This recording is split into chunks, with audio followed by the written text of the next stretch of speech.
to Inside Politics, Kenya's premier Sunday morning political show. The conversation just before we took a break surrounding the relationship between Deputy President William Ruto and his boss, President Uhuru Kenyatta, and revived talks of the impeachment of the Deputy President. Where does all this leave Deputy President William Ruto in the wake of intensified political heat in the country? Let's speak now to Roslyn Obala, senior reporter with The Standard. Roslyn, there have been talks of, an impeachment motion to be tabled at the floor of the National Assembly, and those allied to the Deputy President have laughed off those claims, saying the numbers just will not add up. Speak to us about the possibility of this impeachment trial and the impeachment motion, and the numbers that are needed.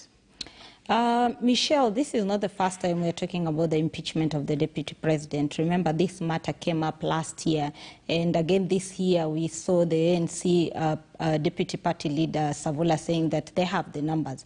Now, if you look at the requirement of removing a Deputy President, and that is according to Article 144, which also tell you to also connect it with Article 150 and 145.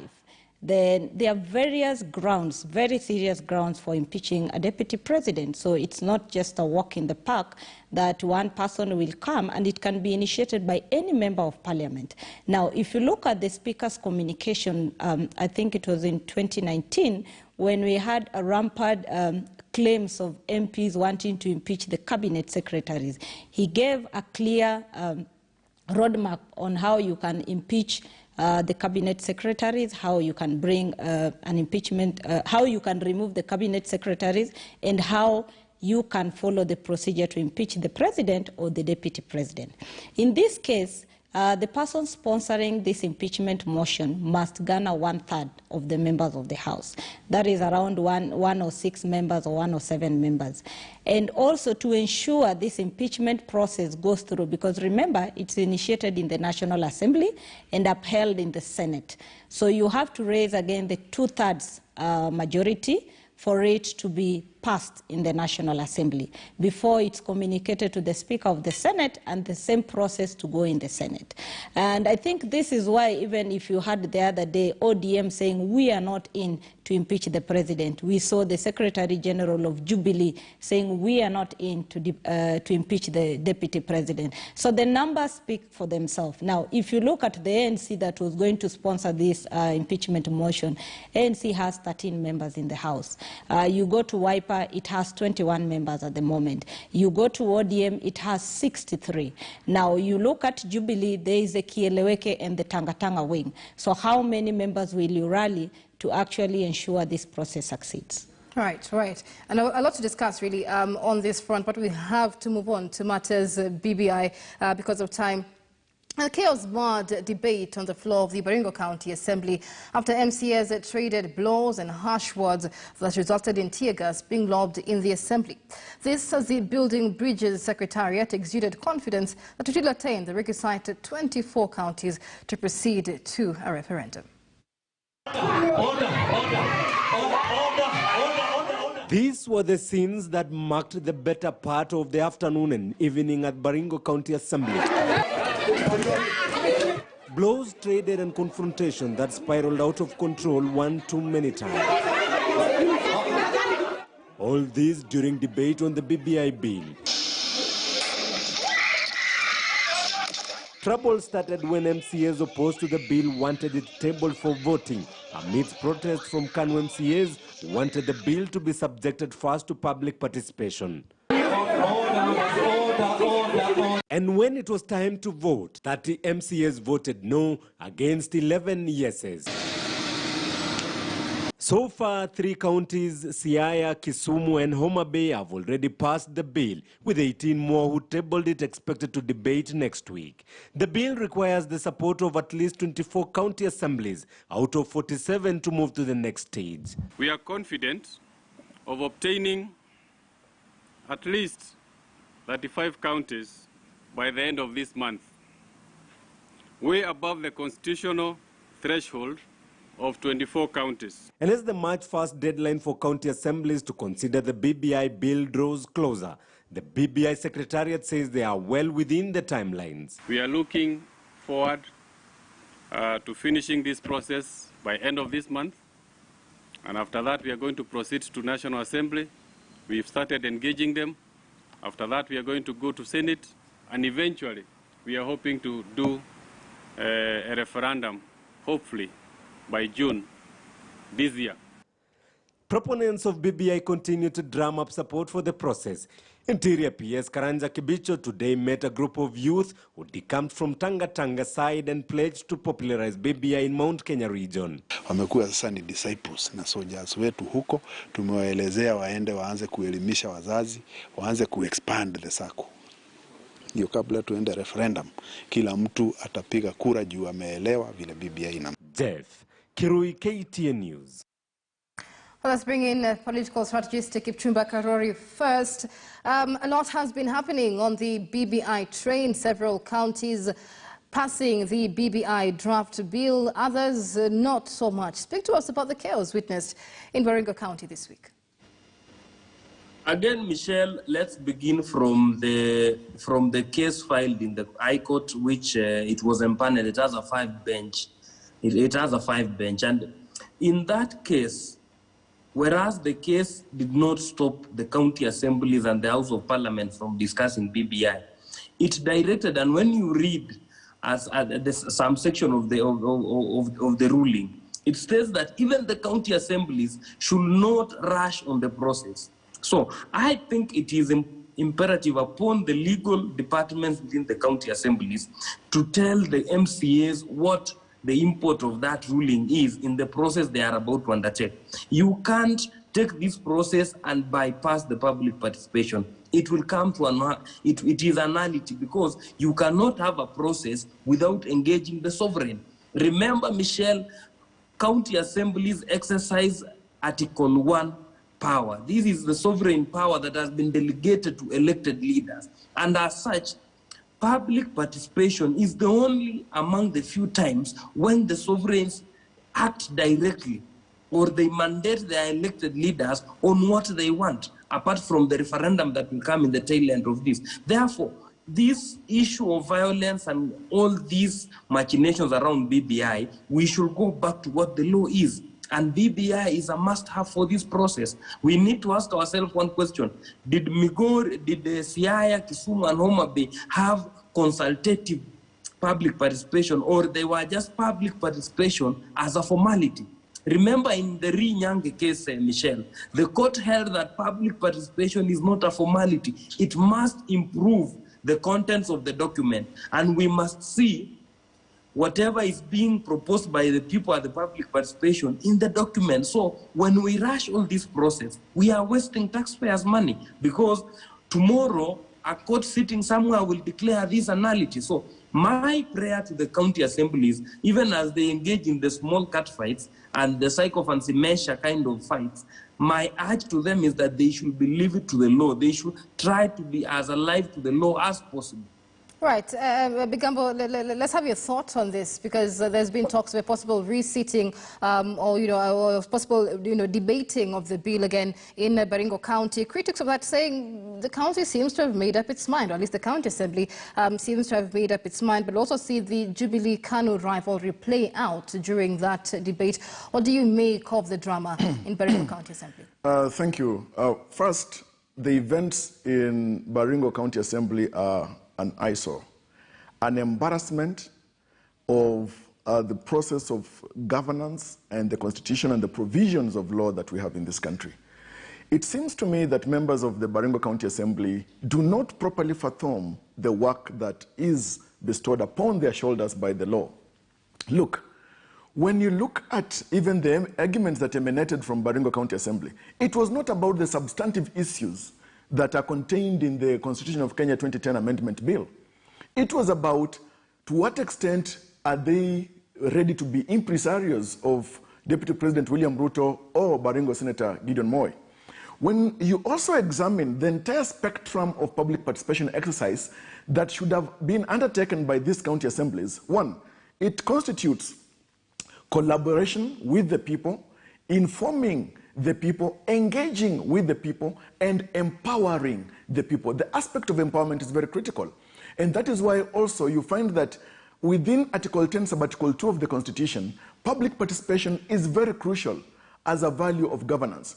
Section 87, Section 98, Section 99 of the County Government Act 2012, as improved or amended in 2020, also provide these substantive and critical provisions of the object of public participation as an exercise which the people must be involved. The sovereign must play a critical part, and in fact, even the members of the county assemblies are mandated by provisions of that legislation that they must directly and constantly and consistently engage systematically with the people for the purposes of having them acclimatized, aware, and influence the process of legislation or the affairs of the county assembly as it will influence or affect the members of the public. And that is where they are failing. And so, when you also look at the decision made on 16th of May 2016 by Justice Odunga in the Kiambu Finance Bill issue, you realize that the aspect and the significance of public participation cannot be gainsaid. And members of the county assembly, even if you are to go today to Baringo, if you are to go today to Siaya, and ask even just every member of that county assembly, what is it that is properly contained within this amendment bill of the Constitution? I will be very surprised if more than 10% of them will tell you the critical details of this. Some of them, of course, are only privy of the provision, the proposed amendment, proposed Article 207 of this amendment bill that speaks to the Ward Development Fund. But ask them, for example, when the Constitution provides that the Ward Development Fund will be, of course, a portion of the revenue of the county government, ask each member of the county assemblies, is this to do with the on-source revenue or cumulatively with the revenue that comes, the shareable revenue that comes from the National Treasury? They do not understand all these details. I have not had any county assembly having brought in a subject matter expert to help them understand and go through the issues of the provisions of the amendment bill for the benefit of the people. And these gaps are existent. These gaps also provide and are indicative of the manner in which members of the county assemblies or county assemblies are only rushing through the public participation exercise or citizen participation exercise merely to meet the legislative and the constitutional provision, but not to the satisfaction of the intent of that provision. And so they are letting the process down, they are letting the people down. And let's face it, while you hear the issues around this BBI or the Constitution Amendment Bill, only to do with William Ruto, only to do with Raila Odinga, only to do with all these parties, I think the people need to rise to the higher level and realize that this is about what shall be the supreme law of the land upon amendment, the supreme law of the man today that provides for the structure, the manner of governance in this country. Right. The people should rise up and show clearly their interest in seeing how this government and this country should move forward into that greater future. Dismas, let's have your thoughts on this because we also have members of the MCS from the Western region meeting yesterday to debate the way forward on the BBI bill, coming up with their own draft of demands that would entice them really to support this bill.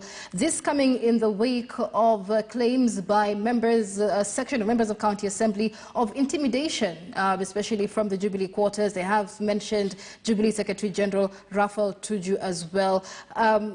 How do you think this far the BBI train is faring on? Thanks for the question. When you look at public participation as far as the BIB matter is concerned, it's ceremonial and mechanical. Because even coming from Kisii, I've seen they've got a schedule where they're going to have a public participation. Believe you me, at the end of the day, those MCAs have taken a position on how they're going to vote. So you can have public participation on BBI till the cows come home, but the MCAs have already taken a position and nothing is going to change. And even when you engage in the BBI, how is the conversation going to make the content any richer? Because the answer is going to be either yes or no. So as far as the BBI is concerned, this thing is merely mechanical participation. And number two, the MCAs now realize that there's an opportunity for them to blackmail the BBI architects as well as anybody who is not supporting it. So they're going to be placing huge demands on the table. The first request was for them to get a car grant. They were given.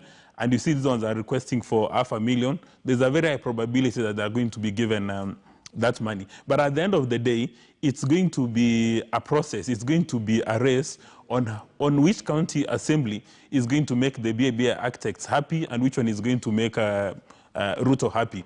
And when you look at Puamura can go to Mosocho tomorrow and engage the local MCAs and you know, they'll be given mandazis, they'll be given tea, they'll have a lot of conversation. But believe me, at the end of the day, the MCA will be there on a WhatsApp message, and as soon as the meeting is over, they'll go and vote in a particular direction. So public participation, strictly speaking, on BBI at the county level is a complete waste of time.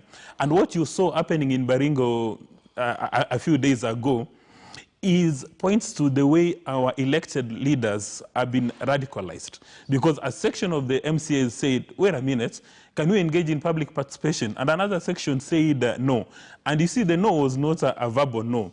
The no's were said by using tear gas and using sticks and using seats and all these kind of things. And as we've said on these show times above number, that we've got a number of politicians who with little effort have succeeded in creating radicals from our elected leaders. So these MCAs degenerate into physical altercations, not because of the content in that BBI bill, but because they want to be seen as to be the first people to make their masters happy. That's what you saw happening in these counties that have said yes to the bill, and the first county which has said no to the bill. So at the end of the day, you ask yourself, if you're going to have politicians in Kenya, some of them want to become presidents in 2022, using radicalization as a strategy of attaining power in 22, how are we going to survive as a nation?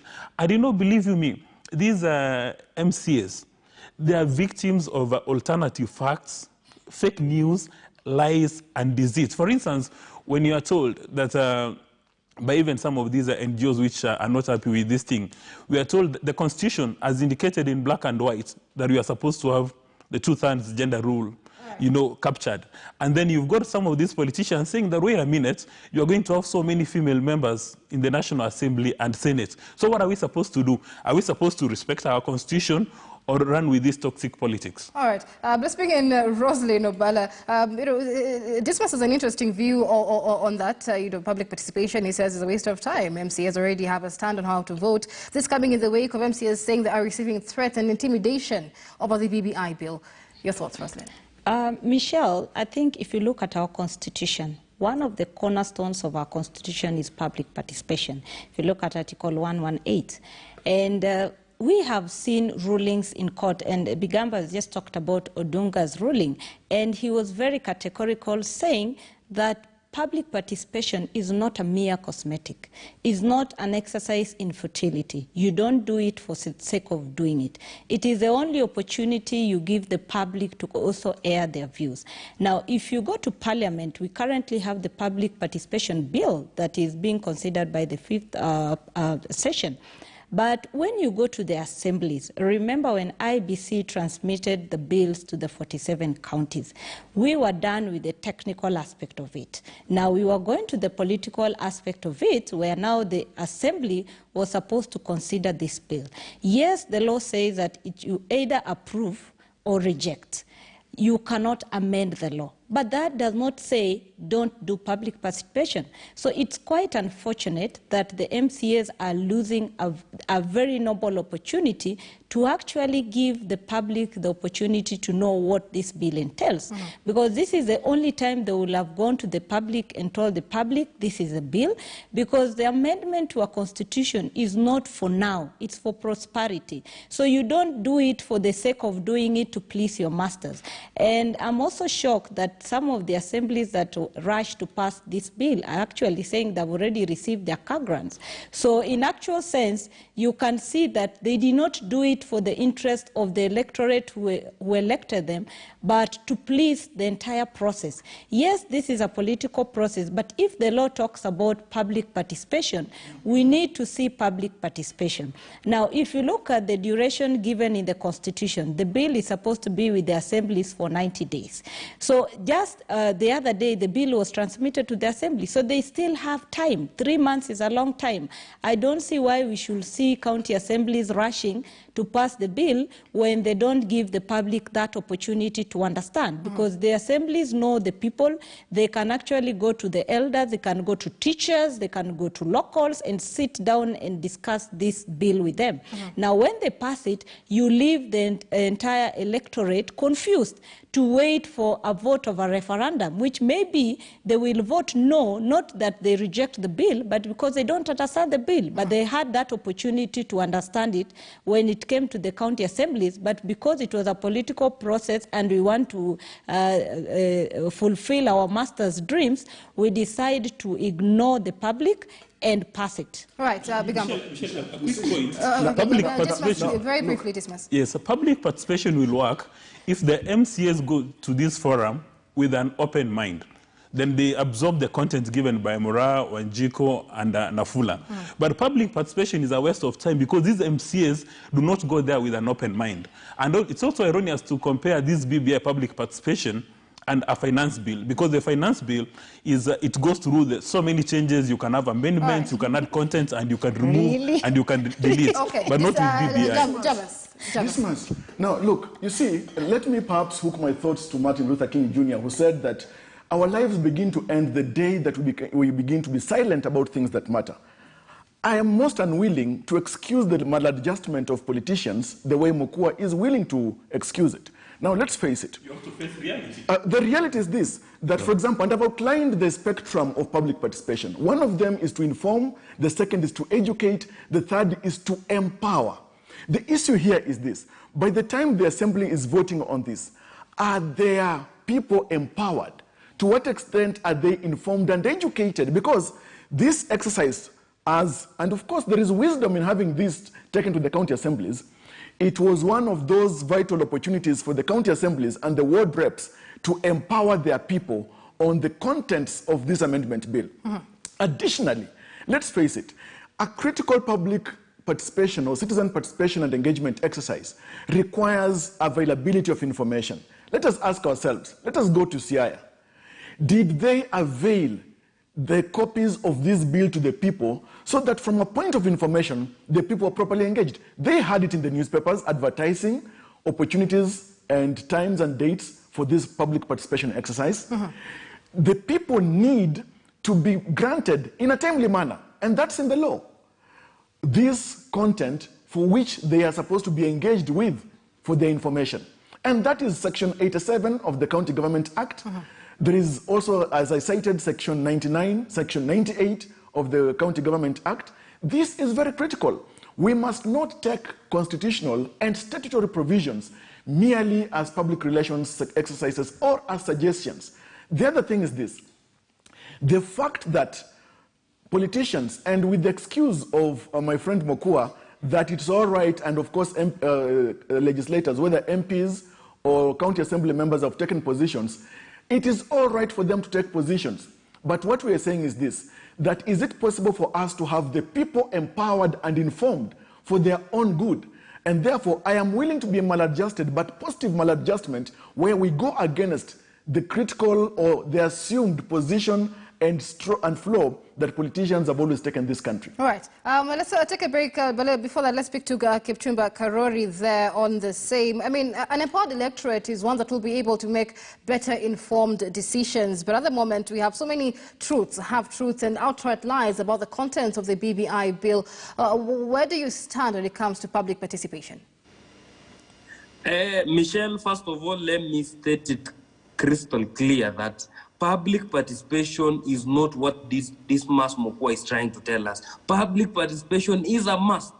You can't have anything about the public without the public. That is the law. We cannot reinvent the wheel. Dismas Mokwa might want BBI to be passed in lightning speed, but it must be passed in speed that appreciates the articles of the Constitution of Kenya. Secondly, the problem we are witnessing in the county assembly is partly a failure of the people in charge of BBI. You cannot want to pass BBI if you have not invested in training members of the county assembly to understand what is in the document. Secondly, we have only seen these documents being printed during that Mount Kenya meeting in Sagana. We have not seen the same happening even where the proponents of BBI are. We have not seen them distributing documents. My grandmother has no phone that can access online. I listened to Karanja Kibicho saying we have the things online. What about my grandmother? She is a voter. She constitutes what Article 1 talks about as the sovereigns. And as a sovereign, I need my MCA, Honorable Choge, to explain to our people in Tuyo Bay, to explain to our people in Tapsagoi what is in the BBI. Even before they come to the assembly and fight with seats and run away with a mess, they need to make sure that they are carrying the people along. What the BBI Secretariat must do is not to act and purport to do the work of the IBC to tell us when we expect the referendum. That is the work of the IBC. If, Michelle, and I'm telling you today, if this trend continues, where these people are trying to buy the advices of people like Mokua, that public participation is just any other thing, is a formality, this BBI won't happen. The referendum won't happen because when we go back to the 5 bench, they have already warned the MCAs that don't rush this process. All we need to do is for a party to go with an application and tell the court, look here, there is something happening which you had warned against, and that will throw the whole BBI into a tailspin. And the other thing that we must make Mokua and the people who think alike like him to understand, there is an advisory opinion that has been sought by Makueni County on the import of the public participation. When the public talks about the BBI and they give their views on the BBI, how do you capture that into the bill? Because when you read Justice Odunga in both Kiambu and you read the Rinyange case, you can't make public participation a formality. And even when you see what we are trying to do, you can't tell people, come and give your ideas, and then you say the bill will go as is. What is the reason why we call for public participation? Secondly, do we have a framework for the people at the diaspora to participate in this public participation? That is the question I asked as a jurist and as a scholar, because we have people from Uasin Gishu, where I come from, who have relocated to Perth in Australia, who are in Minnesota or elsewhere. They need, because they are Kenyans and they are governed by this law, how do they participate in this process? And we even have people who registered in the diaspora polling centers. We have not seen IBC in conjunction with the county assemblies bringing them on board. Those are some of the questions we ask, because, Michelle, at the end of the day, it is not about this BBI, but it is about it being the first constitutional amendment after the failure of the Ukuru Court. We must get it right. We cannot establish a culture of amending the Constitution through unconstitutional means. All right, and of course, civic education there being the mandate of the county assemblies and the IEBC, differing opinions on the state of public participation there. Let's take a short break on Inside Politics. We come back with more, and of course, we'll also be focusing on the ICC with the lawyer Karim Khan now becoming the ICC's new prosecutor. What does this mean, turning from defender to prosecutor? What does this mean for Ruto's case at the ICC? We'll be coming back with that, and also Deputy President William Ruto meeting a BBI crowd in Isiolo, chanting a pro-BBI slot. We will be discussing that and so much more on the other side of this break.